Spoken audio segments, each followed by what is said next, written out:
Na questão 685A de O Livro dos Espíritos, encontramos um comentário de Allan Kardec muito importante para o nosso tema Educação e Trabalho. Vamos então passar a palavra a ele. Não basta dizer ao homem que ele deve trabalhar. É necessário também que o que vive do seu trabalho encontre ocupação. E isto nem sempre acontece. Quando a falta de trabalho se generaliza, toma as proporções de um flagelo, como a escassez. Fechando aspas. Então, esse é o comentário de Allan Kardec, um trecho do seu comentário. Na sequência, Kardec vai falar para nós da necessidade da educação moral para levar o ser humano a entender a importância do trabalho. E os espíritos superiores, também em O Livro dos Espíritos, nos lembram que trabalho não é apenas aquele do ponto de vista remunerado, assalariado. Eles também nos dizem que toda ocupação útil é trabalho. E a ocupação útil deve ser útil não apenas para si, mas também para todos. É aí que nós compreendemos que a educação, tanto na família quanto na escola, ela deve propiciar ao educando, que é um espírito reencarnado, iniciando sua nova jornada terrena, a possibilidade da prática.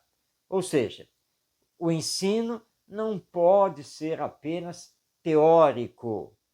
Você não pode ou não deve apenas acumular conhecimentos.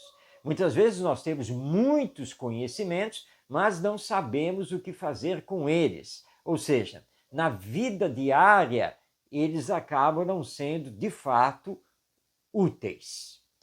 É aí, então, que na história da educação vão surgir algumas propostas pedagógicas que são muito importantes e que devemos levar em consideração, embora dessas propostas nenhuma delas seja de fato espírita, tenha se baseado no espiritismo ou pelo menos na existência e sobrevivência da alma. Mesmo assim, são propostas muito importantes. E nós vamos começar lembrando Georg Kirchensteiner, que viveu de 1854 a 1932. Foi um educador alemão que idealizou a chamada Escola do Trabalho. Então, ele propunha uma escola que aliasse o conhecimento teórico, a aquisição desse conhecimento, com atividades práticas. Daí esse nome, Escola do Trabalho. E isso tem tudo a ver com a visão espírita da educação. Não basta ensinar, não basta memorizar, não basta acumular conhecimentos. É preciso também fazer.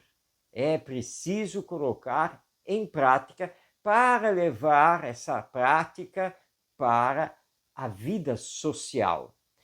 Mas vamos destacar aqui um outro educador, agora um francês, Célestin Freinet, que viveu de 1896 a 1966. Freinet fez parte do movimento da Escola Nova, embora ele preferisse utilizar o termo escola democrática. E ele idealizou na sua escola lá na França, e também escreveu muito a esse respeito, uma série de técnicas e atividades para que os alunos pudessem colocar em prática os seus estudos, aquilo que eles aprendiam e como levar isso para a vida.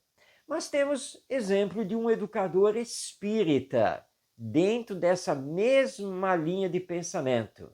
Estamos aqui nos referindo a Ney Lobo, grande educador espírita que nos deixou várias obras e que foi diretor do Colégio Lins de Vasconcelos, em Curitiba, no estado do Paraná. O Colégio Lins de Vasconcelos era propriedade da Federação Espírita do Paraná, e ali Ney Lobo criou a Cidade Mirim, onde os alunos viviam as questões da sociedade dos adultos, aprendiam como viver nessa sociedade e o que melhor deveriam fazer para que a sociedade tivesse uma legítima organização e se baseasse na fraternidade e na solidariedade. Ou seja, educação e trabalho, ou educação e prática, são indissociáveis. Não podem ficar separados, porque senão nós teremos gerações que, na hora de entrar para o mercado de trabalho, na hora de constituir família, na hora de discutir os problemas sociais, serão apenas teoria e nada mais do que isso. E a proposta espírita é a de preparar o espírito, que está agora reencarnado, para que ele possa ser, sim, com bastante conhecimento, mas também com o seu aprendizado prático, um transformador da sociedade, um agente que de fato está atuando para o bem geral, lembrando que ocupação útil também é trabalho. E nós precisamos entender que o combate ao egoísmo passa pela união do conhecimento com a experiência prática. Isso deve acontecer na família, deve acontecer na escola e deve acontecer no centro espírita, quando trabalhamos a evangelização junto de crianças e jovens. Não adianta apenas ensinarmos teoricamente o espiritismo, ensinarmos teoricamente a educação moral. É preciso levar os educandos para as atividades práticas, em contato com os outros, aprendendo a conviver fraternalmente e solidariamente, porque eles são os construtores da sociedade do amanhã. Eles nos recepcionarão no futuro. Tem aí a lei da reencarnação e não podemos esquecer disso.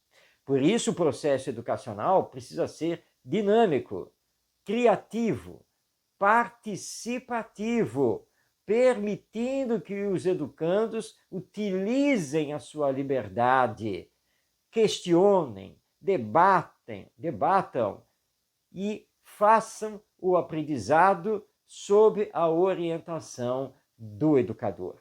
Essa proposta que Kirchensteiner apresentou, que Freinet também desenvolveu, é proposta igualmente do Espiritismo.